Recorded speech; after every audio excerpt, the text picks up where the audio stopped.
মহান আল্লাহ রাব্বুল আলামিনের নামে শুরু করছি। সুপ্রিয় শিক্ষার্থী বন্ধুরা, তোমাদের সকলকে একটা প্রীতি এবং শুভেচ্ছা জানাচ্ছি এবং সেই সাথে আমন্ত্রণ জানাচ্ছি আমাদের আজকের এই ধারাবাহিক অনলাইন ক্লাসে। এবং যথারীতি আশা করছি তোমরা সুস্থ আছো, ভালো আছো এবং পড়ালেখার সাথেই আছো। তো আমরা এর আগের ক্লাসে সমাজবিজ্ঞানের প্রকৃতি নিয়ে কথা বলেছিলাম এবং তোমাদেরকে ধারণা দেওয়ার চেষ্টা করেছি। আশা করছি তোমরা কিছুটা হলেও উপকৃত হয়েছ। আজকে আমরা সমাজবিজ্ঞানের পরিধি এবং পাঠের প্রয়োজনীয়তা এই দুইটি বিষয় নিয়ে কথা বলবো। সমাজবিজ্ঞানের পরিধি এবং পাঠের প্রয়োজনীয়তা। আশা করছি তোমরা আমাদের সাথেই থাকবে। তো প্রথমেই পরিধির কথা বলি। পরিধি সম্পর্কে আলোচনা করার পূর্বে পরিধি কথাটির সম্পর্কে আমাদের একটি স্পষ্ট ধারণা থাকা দরকার। যেমন প্রকৃতি মানে আমরা বলেছিলাম যে প্রকৃতি মানে হচ্ছে বৈশিষ্ট্য, প্রকৃতি মানে হচ্ছে স্বভাব, পরিচয়। তেমনি পরিধি মানে হচ্ছে একটা পরিসীমা। প্রতিটা বিষয়েরই একটা নির্দিষ্ট পরিসীমা থাকে এবং সেই পরিসীমার মধ্যেই সেই বিষয়টি আলোচনা করে থাকে।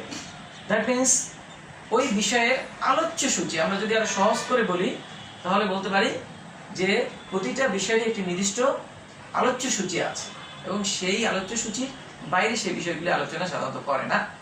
যেই আলোচ্য সূচিগুলির মধ্যে যে বিষয়গুলি থাকে সেগুলি হচ্ছে তার পরিধি। তো সমাজবিজ্ঞান যেহেতু গোটা সমাজকে নিয়ে আলোচনা করে সেহেতু গোটা সমাজটাই সমাজবিজ্ঞানের পরিধি। এবং বর্তমান এই পরিবর্তিত পরিস্থিতিতে সমাজবিজ্ঞানের পরিধি দিন দিন বৃদ্ধি পাচ্ছে, ক্রমশ বৃদ্ধি পাচ্ছে। সেই কারণে সমাজবিজ্ঞানের পরিধি দিন দিন বৃদ্ধি পাওয়ার কারণে এই পরিধিগুলি সমাজবিজ্ঞানের বিভিন্ন শাখা প্রশাখায় রূপান্তরিত হয়ে বিস্তার লাভ করছে। সমাজবিজ্ঞানের এই পরিধিকে বোঝানোর জন্য সমাজবিজ্ঞানীরা সমাজবিজ্ঞানের পরিধিকে বিভিন্ন শাখা প্রশাখায় ভাগ করেছেন। আর এই শাখা প্রশাখাগুলি হচ্ছে সমাজবিজ্ঞানের পরিধি। That means scope. Scope of sociology হচ্ছে সমাজবিজ্ঞানের যে ব্রাঞ্চ বা শাখাগুলি আছে, শাখা প্রশাখা, সেগুলি হচ্ছে সমাজবিজ্ঞানের পরিধি। কারণ যেহেতু প্রতিনিয়ত দিন দিন সমাজবিজ্ঞানের শাখা প্রশাখা বাড়ছে, পরিধি বাড়ছে, সেই কারণে এর শাখা প্রশাখাও বাড়ছে। এবং সেই আলোচনার সুবিধার জন্য এই সমাজবিজ্ঞানের পরিধির আলোচনার সুবিধার জন্য সমাজবিজ্ঞানের এই আলোচ্য সূচিকে তারা বিভিন্ন শাখা প্রশাখায় বিভক্ত করেছে। এবং এই শাখা প্রশাখাগুলি যদি আমরা আলোচনা করি তাহলেই মূলত সমাজবিজ্ঞানের পরিধি আলোচিত হয়ে যায়। তো আমরা এখন আমরা সমাজবিজ্ঞানের সেই শাখা প্রশাখাগুলি, দ্যাট মিন্স আলোচ্য সূচি, দ্যাট মিন্স পরিধি নিয়ে আমরা কথা বলবো। কি কি বিষয় সমাজবিজ্ঞানে আলোচিত হয়, তার পরিধির অন্তর্ভুক্ত কি কি বিষয়। তো প্রথমে বলেছি গোটা সমাজ।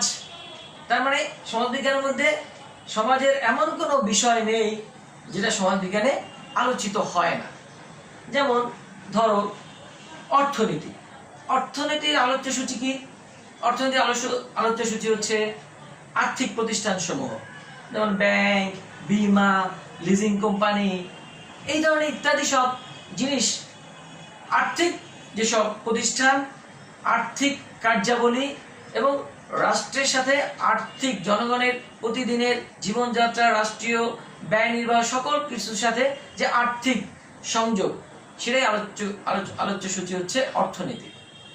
তেমনিভাবে বলা যায় রাষ্ট্রবিজ্ঞান, রাষ্ট্রের কার্যাবলী, রাষ্ট্রের উৎপত্তি, রাষ্ট্রের উপাদান, বিচার বিভাগ, আইন বিভাগ, শাসন বিভাগ ইত্যাদি সম্পর্কে আলোচনা করে থাকে।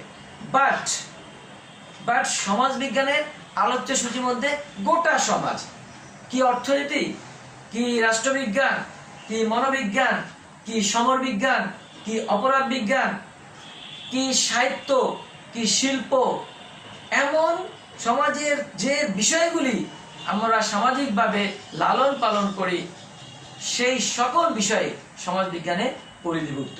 সে কারণে সমাজের বিজ্ঞানের পরিধি ডে বাই ডে বৃদ্ধি পাচ্ছে, কিন্তু আমরা সবগুলি হয়তো এত ব্যাপকভাবে আমরা হয়তো আলোচনা করব না। এগুলি তোমরা উপরের ক্লাসে আরো ব্যাপকভাবে হয়তো পাবে। এখানে আমরা প্রধান যেগুলি সেইগুলি সম্পর্কে হয়তো তোমাদেরকে কিছুটা ধারণা দেব। আসো এবার আমরা সেই শাখা প্রশাখাগুলি জানি। এখানে তোমরা বোর্ডে দেখতে পাচ্ছ যে বোর্ডে আমি কয়েকটি শাখা প্রশাখার নাম উল্লেখ করেছি এবং এগুলি সম্পর্কে ধরে তোমাদের সাথে কথা বলবো। যেমন প্রথমেই আছে ঐতিহাসিক সমাজ বিজ্ঞান, পরিবারের সমাজ বিজ্ঞান, রাজনৈতিক সমাজ বিজ্ঞান, আইনের সমাজ বিজ্ঞান, গ্রামীণ এবং নগর সমাজ বিজ্ঞান, শিক্ষার সমাজ বিজ্ঞান, ধর্মের সমাজ বিজ্ঞান, সামাজিক মনোবিজ্ঞান, সামাজিক স্তর বিন্যাস, সামাজিক পরিসংখ্যান, সমাজ চিন্তা, শিল্প, জেন্ডার, ক্রাইম, তারপরে তোমার ডেমোগ্রাফি, এমন সকল বিষয়, এই সকলগুলি সমাজ বিজ্ঞানের শাখা প্রশাখা বা পরিধির অন্তর্ভুক্ত। তো আমরা প্রথমেই সমাজ বিজ্ঞানের ঐতিহাসিক সমাজ বিজ্ঞান কোনটা? ঐতিহাসিক সমাজ বিজ্ঞান হচ্ছে যে আমরা জানি যে আজকে যে সমাজের অবস্থা, সেটা কোনো সমাজে আজকে এই অবস্থায় এভাবে আসেনি, সে আস্তে আস্তে আস্তে আস্তে আজকের এই অবস্থায় উপনীত হয়েছে। তার মানে তার অতীতের যে অতীতের যে ব্যবস্থা, সেটা আস্তে আস্তে পরিবর্তিত হয়ে আজকে এই অবস্থায় এই সমাজ পরিবর্তন লাভ করেছে। সেই অতীত সমাজ সম্পর্কে ধারণা লাভ হচ্ছে ঐতিহাসিক সমাজ বিজ্ঞানের কাজ। সেজন্য সে কি করে? অতীতের বই, অতীতের দলিল দস্তাবেজ, অতীতের বিভিন্ন পরিসংখ্যান, এগুলিকে ব্যবহার করে সে অতীত সমাজ আর বর্তমান সমাজের সাথে একটা তুলনামূলক আলোচনার মাধ্যমে বর্তমান সমাজের এবং অতীত সমাজের অবস্থা আমাদের সামনে, পরিবর্তনটা আমাদের সামনে তুলে ধরে। এরপরে আসো পরিবারের সমাজ বিজ্ঞান। আমরা জানি যে পরিবারই হচ্ছে একদম সবচেয়ে আদিম প্রতিষ্ঠান এবং সবচেয়ে ক্ষুদ্রতম প্রতিষ্ঠান এবং মানুষের সামাজিক বিন্যাসের এবং সকল কিছুর সূতিকাগার হচ্ছে এই পরিবার থেকে। তো আজকের এই পরিবার এই অবস্থায় কিভাবে আসলো, পরিবারের কার্যাবলী, পরিবর্তিত পরিবারের অবস্থা এবং পরিবারের সাথে সামাজিক সম্পর্ক ইত্যাদি ইত্যাদি সম্পর্কে পরিবারের সমাজ বিজ্ঞান আলোচনা করে থাকে। এরপরে আসো রাজনৈতিক সমাজ বিজ্ঞান, যেটা বললাম যে রাষ্ট্রের সাথে জনগণের সম্পর্ক, সমাজের সাথে যে সম্পর্ক, রাষ্ট্র কিভাবে পরিচালিত হবে, রাষ্ট্রের আইন বিভাগ কিভাবে চলবে, শাসন বিভাগ কিভাবে চলবে ইত্যাদি সকল বিষয় এই অর্থাৎ রাজনৈতিক সমাজ বিজ্ঞান আলোচনা করে। অর্থাৎ তোমাদেরকে আরো স্পষ্টভাবে বোঝার জন্য বলছি, যেমন অন্যান্য বিজ্ঞান যেখানে নির্দিষ্ট একটি মাত্র বিষয় নিয়ে কথা বলে বা আলোচনা করে, অর্থনীতি শুধুমাত্র অর্থনৈতিক বিষয় নিয়ে কথা বলে, রাষ্ট্রবিজ্ঞান শুধুমাত্র রাষ্ট্রবিজ্ঞান, রাষ্ট্র সম্পর্কিত বিভিন্ন কার্যাবলী উপাদান নিয়ে কথা বলে, বা তোমার জনবিজ্ঞান শুধুমাত্র জনসংখ্যা সম্পর্কিত, জনসংখ্যা বৃদ্ধি, স্থানান্তর ইত্যাদি সম্পর্কে আলোচনা করে থাকে, সেখানে সমাজ বিজ্ঞান কিন্তু সকল গোটা সমাজের অন্তর্ভুক্ত যতগুলি বিষয় আছে সকলগুলি সম্পর্কে সে আলোচনা করে থাকে। এজন্য তার পরিধি অনেক ব্যাপক, বিস্তৃত এবং দিন দিন সেটা বেড়ে যাচ্ছে, বৃদ্ধি পাচ্ছে। এরপরে আসো আইনি সমাজ বিজ্ঞান। জনগণের জন্য যে আইন প্রণয়ন করবে, সে আইনের বাস্তবতা, সে আইনের উপযোগিতা, সে আইনের কার্যকারিতা, এগুলি সবকিছু সমাজ বিজ্ঞানের মধ্যে আলোচনা করতে হয়।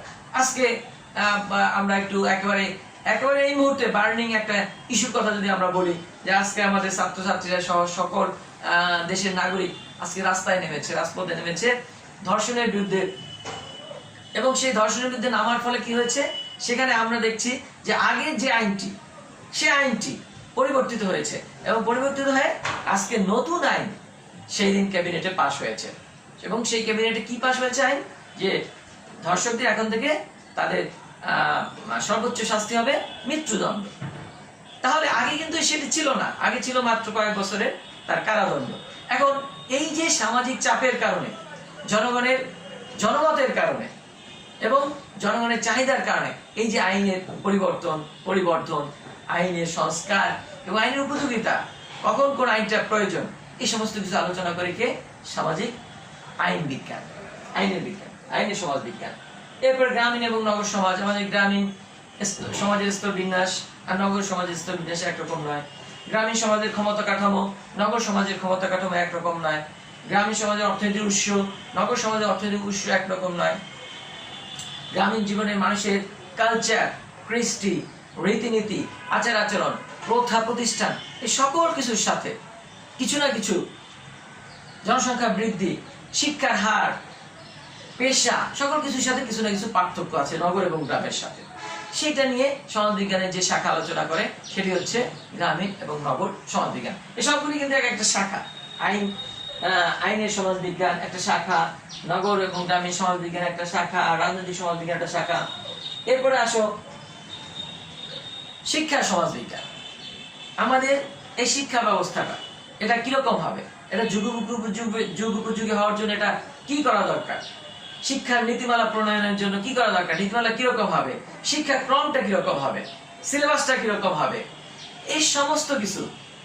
এবং এক এক ইন্টারমিডিয়েট শিক্ষার্থীরা কতটুকু শিখবে, তাদের জ্ঞানের পরিসীমা কতটুকু হবে, এসএসসি লেভেলের জ্ঞানের পরিসীমা কতটুকু হবে, এটা সকল বিষয়, শিক্ষার স্তর, শিক্ষার পাঠ্যক্রম, শিক্ষার সিলেবাস, সকল নীতিমালা, এই সকল কিছু আলোচিত হবে এই শিক্ষা সমাজবিজ্ঞানের এই শাখা। এটি সমাজবিজ্ঞানের একটি শাখা। এরপরে আসো ধর্মের সমাজবিজ্ঞান। ধর্মের সমাজবিজ্ঞান, এখানে ধর্ম সাথে মানুষের জীবনের যে সম্পর্ক, ধর্ম আমাদেরকে কি শিক্ষা দেয়, ধর্ম আমাদের নৈতিকতা শিক্ষা দেয়, ধর্ম আমাদের সৎ কাজ করতে শিক্ষা দেয়, ধর্ম আমাদেরকে পাপ থেকে বিরত থাকতে শিক্ষা দেয়। এরপরে কি হচ্ছে, আলটিমেটলি সমাজ উপকৃত হচ্ছে, সমাজ ভালো পথে থাকছে। আজকে যত নৈতিক অবক্ষয়, যত ধর্ষণ, যত লুটপাট, যত ঘুষ, দুর্নীতি দেশে সৃষ্টি হয়েছে, এর পেছনে আমাদের নৈতিক অবক্ষয়, আমাদের শিক্ষার নেতিবাচক দিকগুলি, এগুলি দায়ী। কিন্তু আমরা যদি ধর্মীয় শিক্ষা বা ধর্মীয় ভাব গাম্ভীর্য এবং ধর্মীয় বিশ্বাস যদি প্রচন্ডভাবে আমাদের মধ্যে থাকতো, তাহলে এই কাজগুলি সমাজে ঘটতো না। তাই সেজন্য ধর্ম সমাজকে পরিচালিত করছে, ধর্ম সমাজকে অনেক সময় নিয়ন্ত্রণ করছে। সেজন্য এই ধর্মের সমাজবিজ্ঞান কি, ধর্ম কি করতেছে, সেটা যে শাখায় আলোচনা করা হয় সেটা হচ্ছে ধর্মের সমাজবিজ্ঞান। এরপরে আসো সামাজিক মনোবিজ্ঞান। এখন তোমরা প্রশ্ন করতে পারো যে মনোবিজ্ঞান আবার কেন সমাজবিজ্ঞানে দরকার? অবশ্যই দরকার। এ কারণে দরকার যে তুমি আজকে যদি মানুষের মনের ভাব না বোঝো, মনের ভাষা যদি না বোঝো, তাহলে কি হবে? তুমি সমাজে সেই জনগণের জন্য যে কাজটি করবে, যে পরিকল্পনাটি নিবে, যে উন্নয়নমূলক কাজটি তুমি করবে, সেটি সঠিক নাও হতে পারে।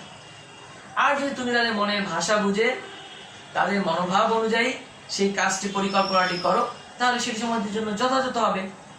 তাহলে আমাদের সেই কারণেই আমাদেরকে এই সমাজবিজ্ঞান মনোবিজ্ঞানের একটি শাখায় মনোবিজ্ঞান সম্পর্কে আলোচনা করে থাকে।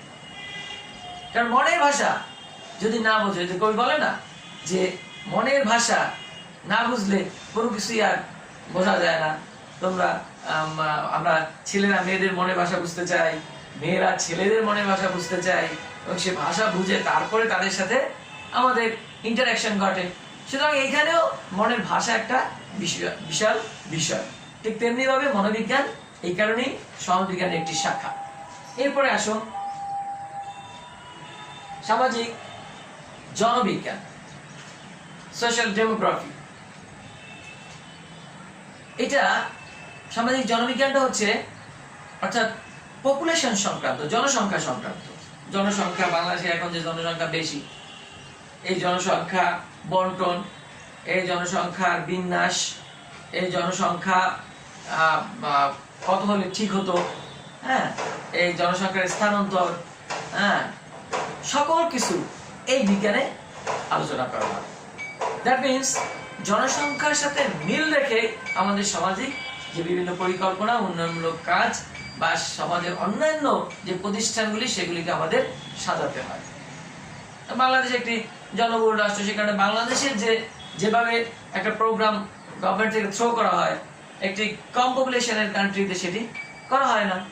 আমাদের দেশে জনসংখ্যা জন্ম নিয়ন্ত্রণের মাধ্যমে জনসংখ্যা কমানোকে উৎসাহিত করা হয়, আবার যেখানে জনসংখ্যা বেশ কম আছে সেখানে সেটাকে জনসংখ্যা বাড়ানোকে উৎসাহিত করা হয়।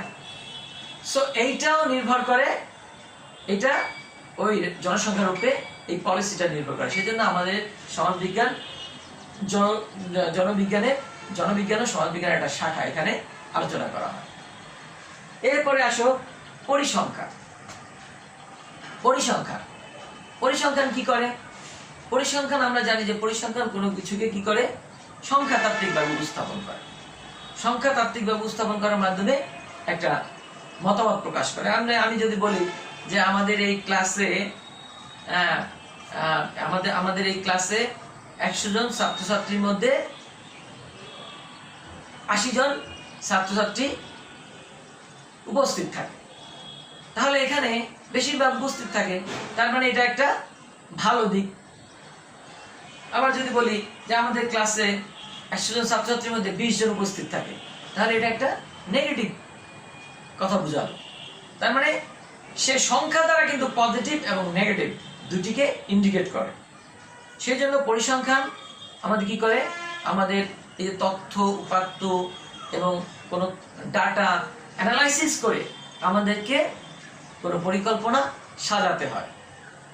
আমরা যদি তথ্যগুলি ডাটাগুলি নিলেই হবে না, সেগুলিকে শ্রেণীকরণ করে, সেগুলিকে শ্রেণীবিন্যাস করে এবং সেগুলিকে অ্যানালাইসিস করে পর্যবেক্ষণের মাধ্যমে তারপরে আমাদেরকে সেই পরিকল্পনার ফলাফলে যেতে হয়। সেই কারণে পরিসংখ্যান সমাজবিজ্ঞানের একটি শাখা এবং এখানে এই জিনিসগুলি আলোচিত হয়। এরপরে আমরা বলতে পারি যে পরিবেশ সমাজবিজ্ঞান, আজকে যে ক্লাইমেট চেঞ্জ সারা দুনিয়াতে যেটি নিয়ে আজকে সবচেয়ে বেশি আলোচিত এই মুহূর্তে, যে ক্লাইমেট চেঞ্জের কারণে আজকে সারা পৃথিবী আমরা আজকে গ্রিন হাউস এফেক্টে পরিণত, আজকে জর্জরিত, আজকে আমাদের রোগ শোক বিভিন্ন সমস্যা দেখা দিচ্ছে। সুতরাং এই ক্লাইমেট চেঞ্জকে আমাদের মোকাবেলা করতে হবে এবং সেটার জন্য কি করতে হবে, এই যে বিষয়গুলি সেটাও সমাজবিজ্ঞানে আলোচিত হয় এবং সেটা কোথায় আলোচিত হয়, সমাজবিজ্ঞানের পরিবেশ শাখায়।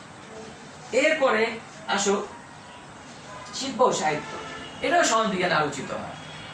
যেমন আমরা সাহিত্য নিয়ে আমরা যখন কথা বলি, আমরা জানি সাহিত্য বাংলা লিটারেচার পড়া হয়। এখন সাহিত্য কি, আসলে সাহিত্যের উদ্দেশ্য কি?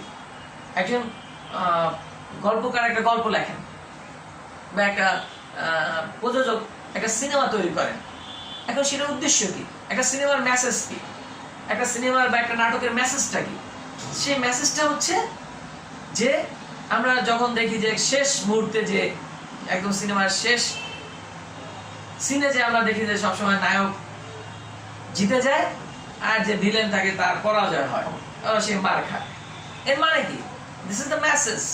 এখানে তোমাকে একটা মেসেজ দেওয়া হচ্ছে। মেসেজ দেওয়া হচ্ছে কি, যে সত্যের জয় হয়, মিথ্যার পরাজয় হয়। নায়ক অলওয়েজ সত্যের পক্ষে থাকে, সেজন্য সে জিতে যায়, আর খলনায়ক থাকে মিথ্যার পক্ষে, সেজন্য শেষ পর্যন্ত পরাজিত হয়, মার খায়। তার মানে সাহিত্য, নাটক, এগুলি শুধুমাত্র বিনোদন নয়, এখানে সমাজ বিনির্মাণের একটি পরিকল্পনা থাকে, একটি উদ্দেশ্য থাকে, একটি ব্যবস্থা থাকে। সেই কারণে এটাও সমাজবিজ্ঞানের একটি শাখা। এরপরে আসো জেন্ডার এবং উন্নয়ন।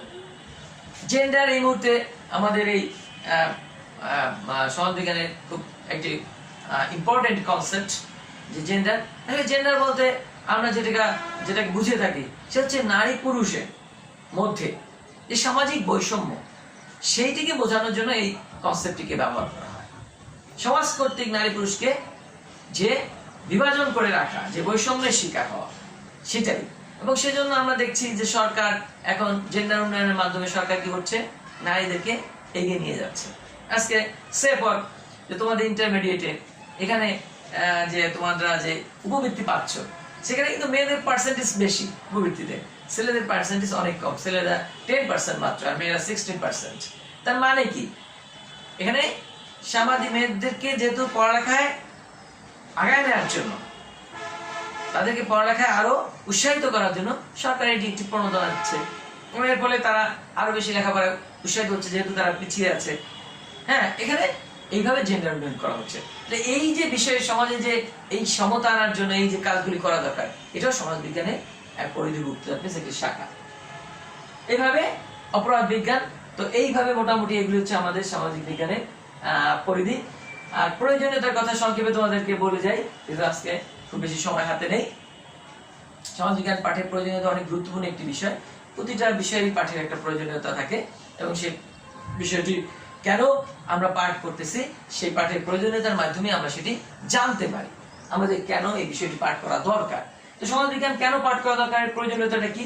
যেমন আমরা প্রথমে বলতে পারি যে একটা বিজ্ঞান ভিত্তিক বিচার বিশ্লেষণের জন্য। আমরা শুধুমাত্র ইতিহাস আলোচনা করবো আলোচনার জন্য না, আমরা এটাকে বিজ্ঞান ভিত্তিক যৌক্তিকভাবে আলোচনার মাধ্যমে, বিচার বিশ্লেষণের মাধ্যমে আলোচনা করবো, তাহলে আমরা এর সত্যিকারের ফলাফল পেতে পারি। সমাজ বিজ্ঞান কি করে? সমাজকে বিজ্ঞান ভিত্তিক বিচার বিশ্লেষণের মাধ্যমে আলোচনা করে, ফলে সমাজের ত্রুটি, সমাজের ভালো মন্দ, সমাজের ইতিবাচক নেতিবাচক সকল কিছু সমাজ বিজ্ঞান বের করতে পারে, এবং সেটার একটা সুন্দর সমাধান তৈরি করতে পারে।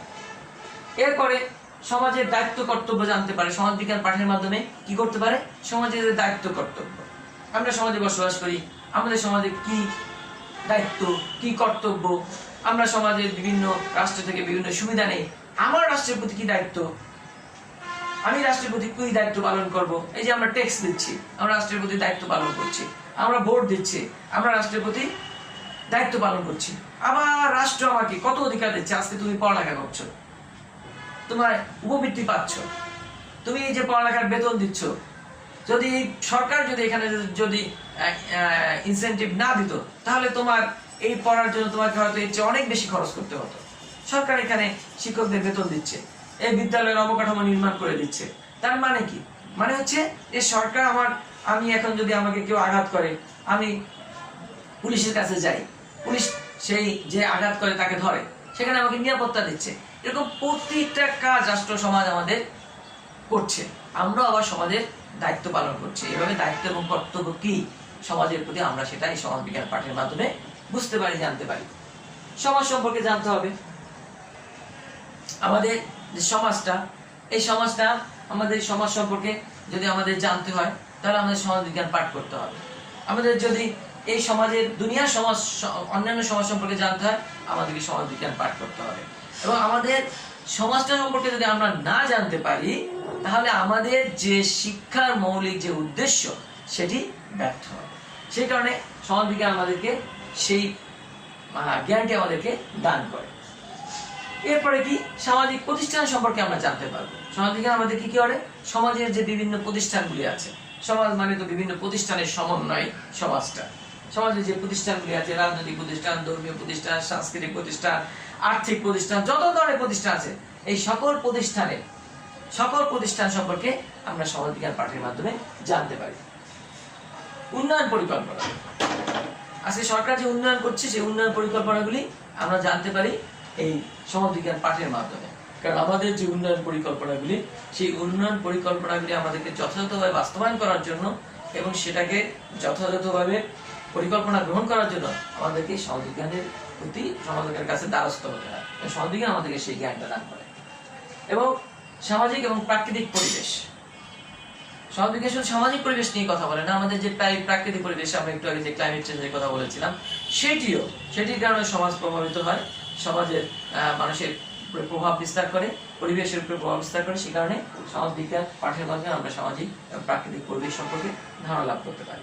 তেমনিভাবে আমরা বিশ্বে যে বিভিন্ন জাতি, বিশ্বের বিভিন্ন যে মানুষ, তাদের মধ্যে যে আদান প্রদান, যে ইন্টারাকশন, সেটাও আমরা জানতে পারি এই সমাজবিজ্ঞান পাঠের মাধ্যমে।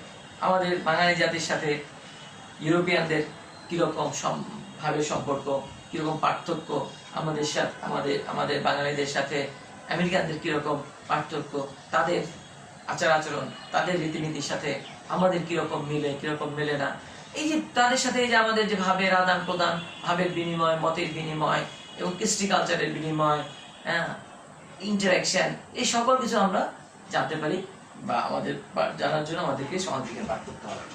এইভাবে আমরা, বড় কথা হচ্ছে আমাদের যে সামাজিক উন্নতি এবং সমৃদ্ধি সর্বোপরি, এই সব কিছুর জন্য আমাদেরকে সমাজ বিজ্ঞান পাঠ করতে হবে। সেটা যদি না হয় তাহলে আমরা একটি সুন্দর সমাজ বিনির্মাণ করতে কখনোই পারবো না। তো আমি সংক্ষেপে তোমাদেরকে বিষয়গুলি বললাম। তো আশা করছি পরবর্তী ক্লাসে তোমাদের সাথে অন্য বিষয় নিয়ে কথা বলবো।